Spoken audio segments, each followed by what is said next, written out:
and welcome back to my channel. My name is Nyambura and this is 100 on Books. Today I'm going to be talking about the books I finished in the week ending 31st March 2023. So the first of those was A Heart That Works by Delaney.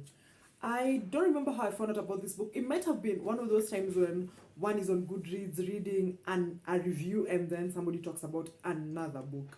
So this book is Delaney talking about the years of his child's life. He had a child who passed away quite young, and he had a brain tumor, and he documents that period, like navigating life during that period, but also the pandemic happens in the course of the child's illness, and so that affects the care he's able to give, the care he's able to receive.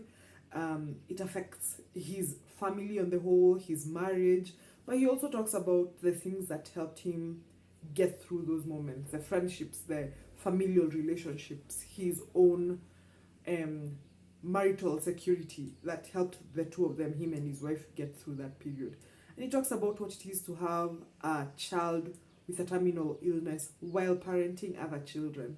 And it was just a really touching book because he manages also to touch on other topics. Like, for instance, he's American, he and his wife are Americans, but this particular child got ill, was born and was diagnosed and so on in the UK.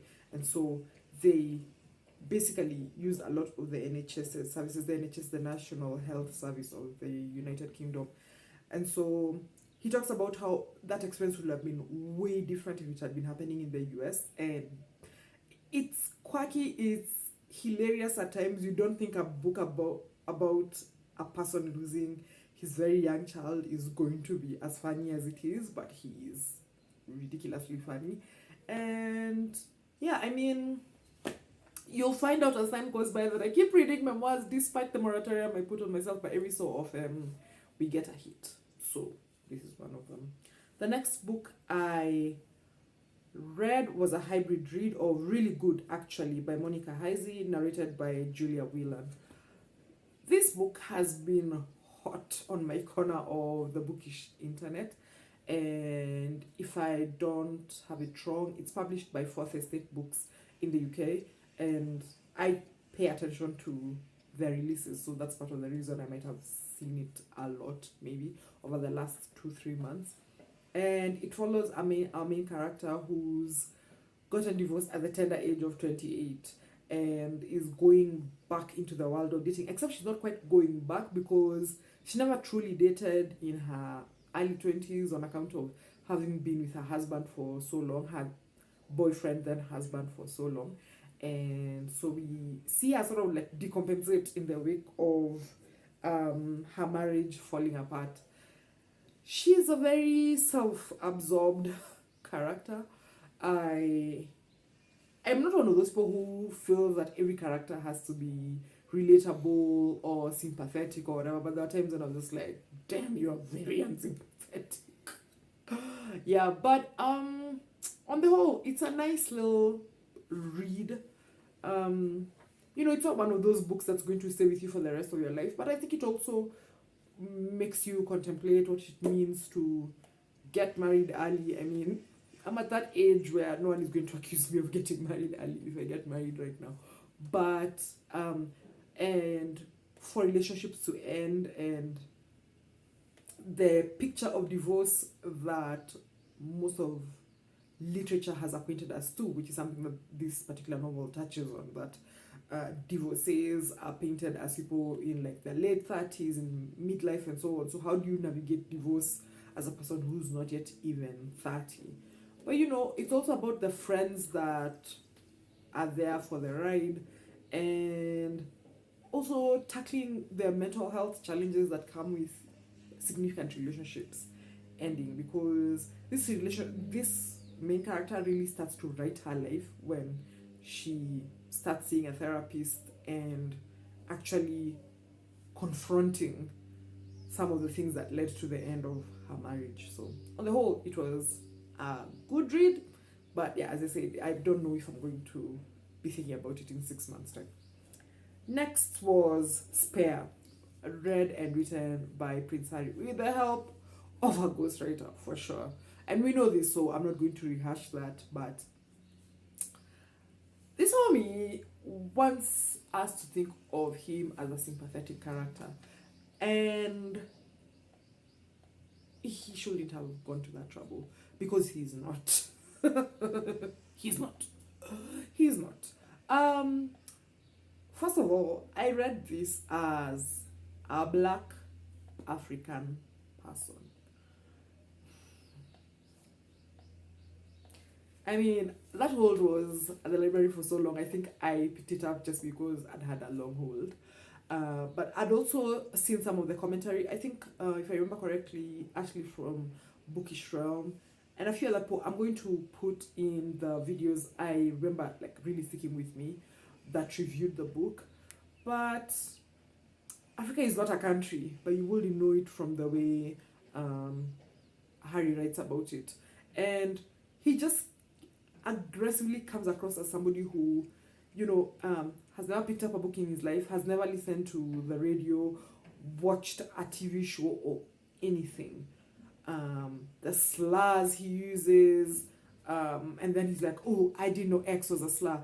The way he dresses up in a Nazi costume, oh, I didn't know this was something significant. But then, I went and I was basically given a reprieve.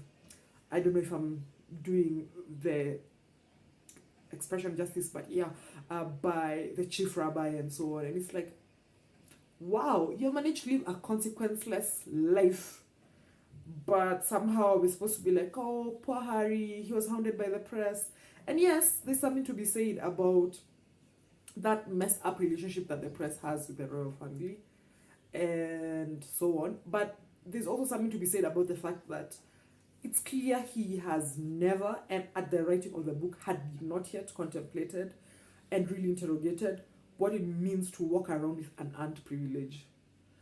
Like, 0% of the privileges he's had is earned. He wants us to be like, oh, my mom died, so basically, y'all should let me get away with anything. And it's like, how do I break this to you? People are walking around being complete orphans without a rich dad somewhere to bankroll their lives. And if it was one of those things where you read a book where this person is like, hey, this is something about this family that's off kilter and I'm pushing back in this way or something, then that would be something to write home about. But this is not that book, So, and then there's also like a long section. I think the middle section is him being in the army. Most people have said they wanted to get through it and get, out of that section as fast as they could.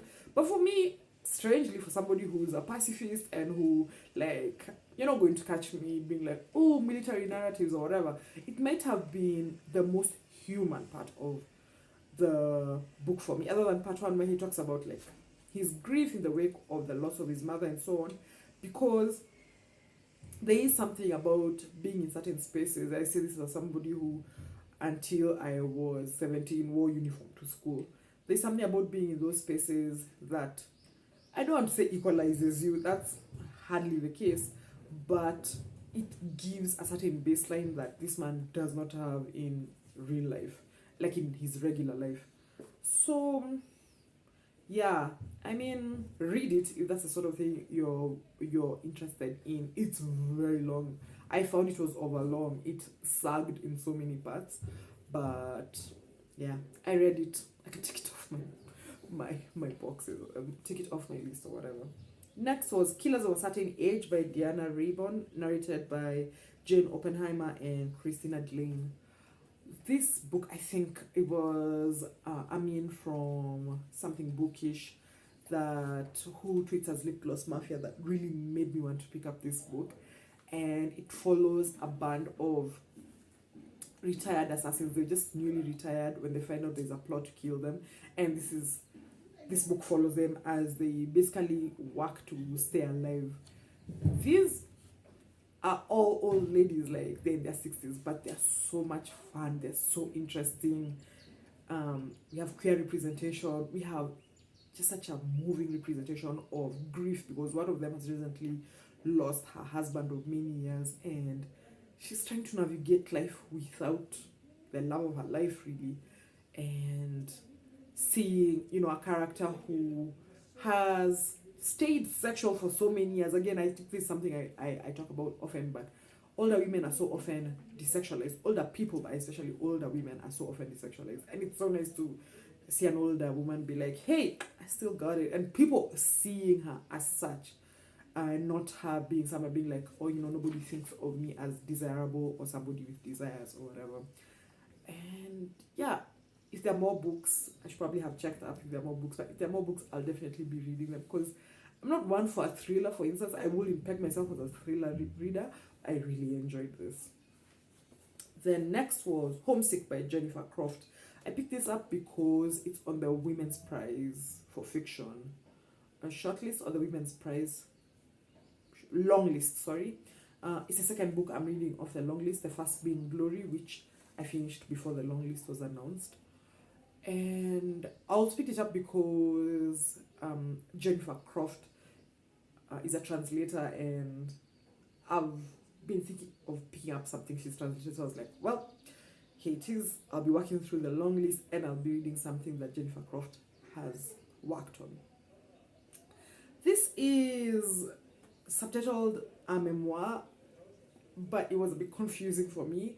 Like, stylistically, it's very interesting. It follows this girl who finds out she's really good with languages, and she picks up I'm gonna say Russian. Yeah, she picks up Russian, and this is happening in the midst of her younger sister being diagnosed with a brain tumor. It's 2 brain tumors in one video. With a brain tumor, and their parents withdrawing them from school and homeschooling them. So they get her a tutor because she wants to learn Russian, and her sister wants to learn Ukrainian, if I remember correctly.